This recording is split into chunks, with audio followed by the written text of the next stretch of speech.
Time now for sports on 104.7 The Cave.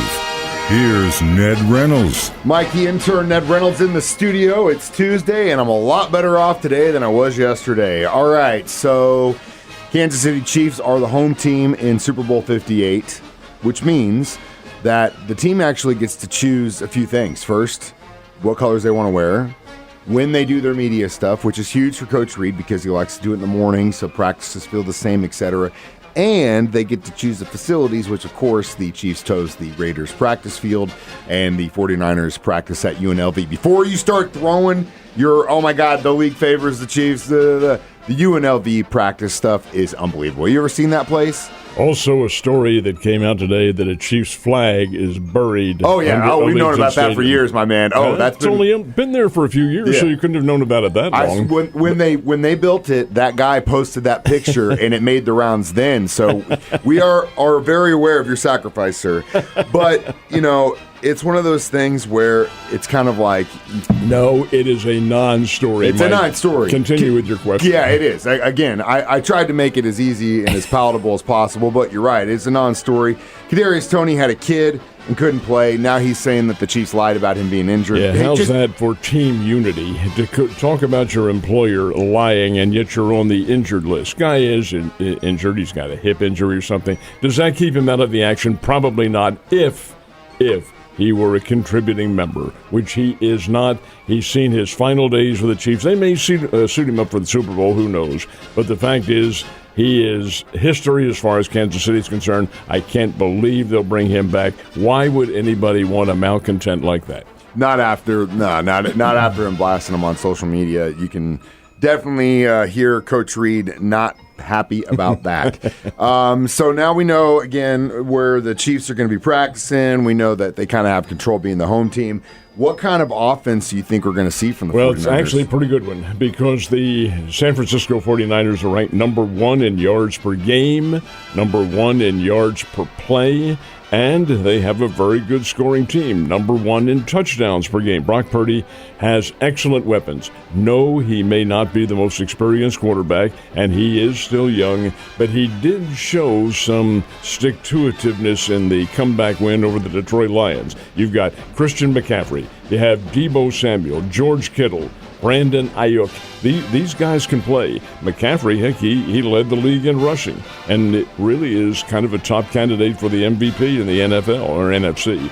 But the Chiefs' defense, which is Jones, Karlaftis, Snead, Justin Reed, and it won't be with Omenihu, who is out now, and he won't play. He has a torn ACL, so he is finished. That's still a very formidable unit with a lot of depth to it. And San Francisco, I feel, is going to be stymied eventually in the ball. You may get out and score early, but of course that's a week and a half away. Still, I think they're going to run into a lot of strength on Kansas City's part. I hope so. And then we'll prove which is stronger, offense or defense. And again, if they come out with that same game plan that they did against Baltimore, it's go, because it don't matter if the score's 10-3 or 100,000,000-5. We own that game from the beginning to the end, and that's the kind of football I want to see in 2 weeks. All right, last but not least, Cardinals kind of made an interesting roster decision this week, didn't they? I'm a little bit puzzled by this one because they designated Moises Gomez for reassignment. Now, that reassignment is probably going to be the Springfield Cardinals, I would think. But the reason they designated him for that reassignment is that the Cardinals claimed Alfonso Rivas off waivers from the Angels. That gives them a 40-man roster. Gomez played here 2 years ago, had 23 home runs, 54 RBIs in 60 games. That's all. Batted .321 while he was down here. All of last year spent with Memphis, and he briefly was with the big team toward the end of the season into October. But I'm a little surprised at that deal. Here you have a kid who is still pretty doggone good player, and you're going for the free agent who has major league experience. But I would think that they kind of settled for the younger guy. But nope, Cardinals have decided Moises Gomez is reassigned, and I suspect that reassignment will be the Springfield Cardinals. And there are some number 1 teams in college basketball that are a little different this week? Well, the whole top 10 is a lot different. The numbers 1 are not. This is the Associated Press College Basketball Rankings, and of course they mean nothing other than the fact that you're pretty good.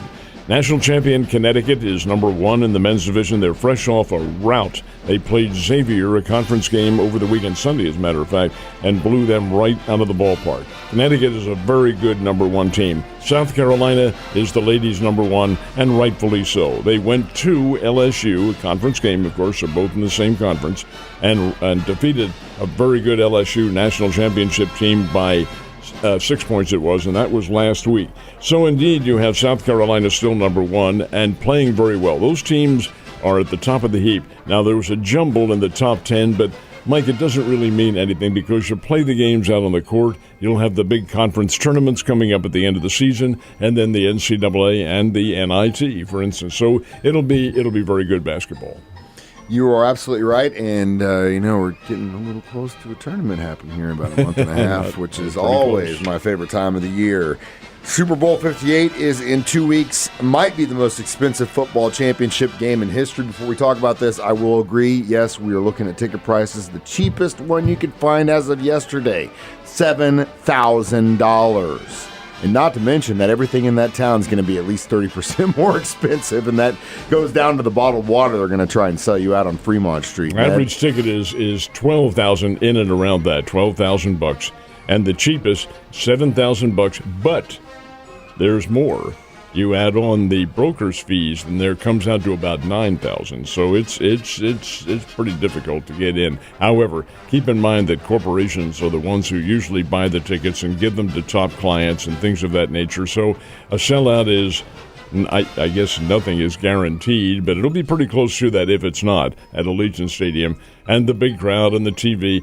The TV also gives out tickets to this thing, so it's kind of the tickets are paid for, yes, but it's corporations who pay them. And unfortunately, we don't have any of those corporation hookups here. At least I don't. Love to be going to that game. Either way, it'll be fun, and I'm sure we're going to be over at Coyotes. Stay tuned for that play. And by the way, I wanted to mention they're having KC Wolf down here Saturday starting at 5 at Coyotes, which is pretty cool. KC Wolf is also going to be at the Bears game. Yeah. So that'll be a lot of fun. You get a chance to see it twice. Yeah, he's making the rounds. Go see him at Coyotes at 5 and then the Bears game. All right, 24 years ago today, the city of St. Louis was celebrating big time, weren't they? I can remember it just like it was yesterday. I didn't go to the game. I sent a reporter down and stayed at KY3 to do the weekend coverage and so forth and so on. So it was in Atlanta, Georgia, and it was the St. Louis Rams versus the Tennessee Titans. Under 2 minutes to go, Kurt Warner hits Isaac Bruce with a 73-yard touchdown bomb. Rams have the lead 23-16.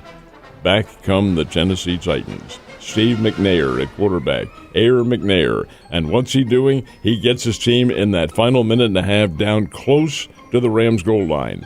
And then, with about 5 seconds to go, McNair hits Kevin Dyson at the 5-yard line. Dyson is stopped on the 1. Stretches his arm out to try to reach the goal line. Mike Jones, a former Missouri Tiger, stops him. End of the game, Rams 23, Titans 16. St. Louis Rams win the Super Bowl. Oh, my goodness, St. Louis was celebrating big time. That was 24 years ago today. Ned, you have a wonderful Tuesday, and I will see you mañana.